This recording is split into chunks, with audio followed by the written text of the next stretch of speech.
December 14th, 1998. A quiet cul-de-sac in Naperville, Illinois. Inside a pristine two-story colonial, 47-year-old real estate attorney Helen Driscoll is found dead on her kitchen floor.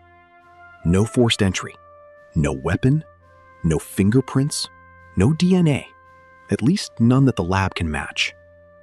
The killer wore gloves. They wiped every surface. They even turned off the lights on their way out.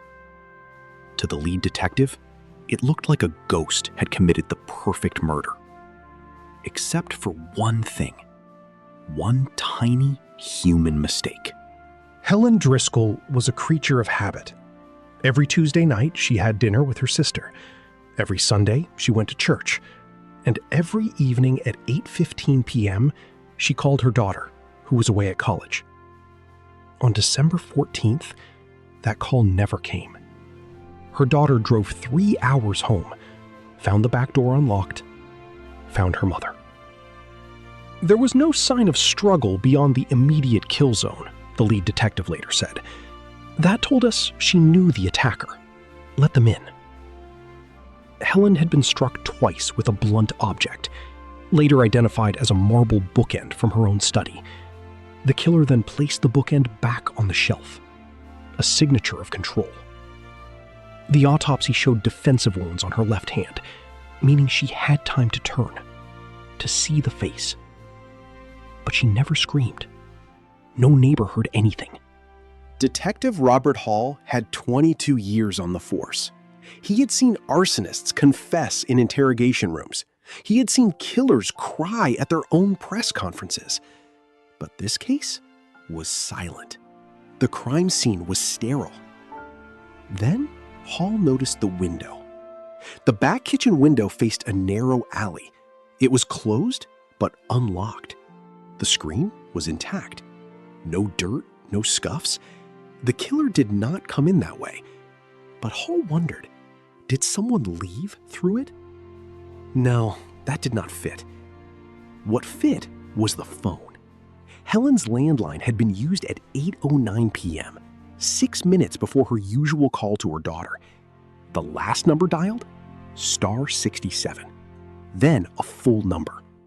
Star 67. The code to block caller ID.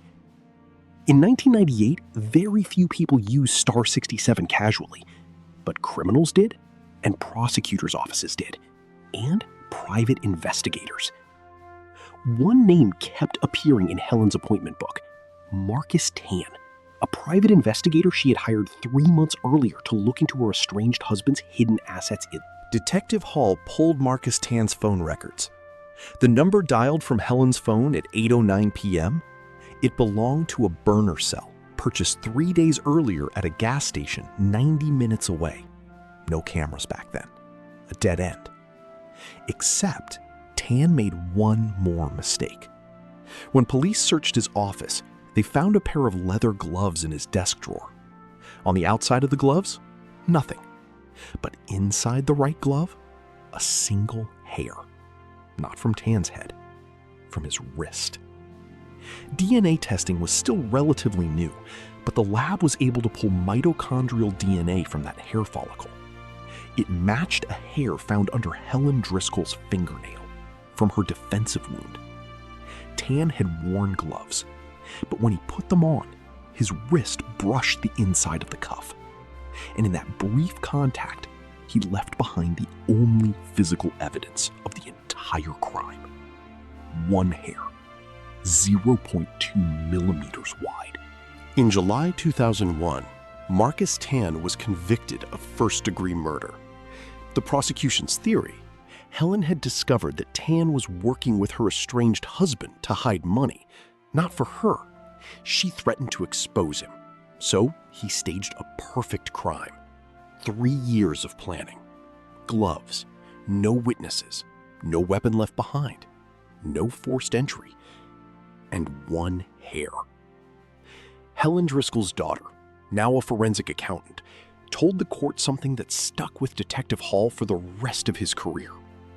She said, "My mother fought, and in that fight, she held on to what he left behind. she solved her own murder. The killer left no evidence, except for the one thing he could not see: himself.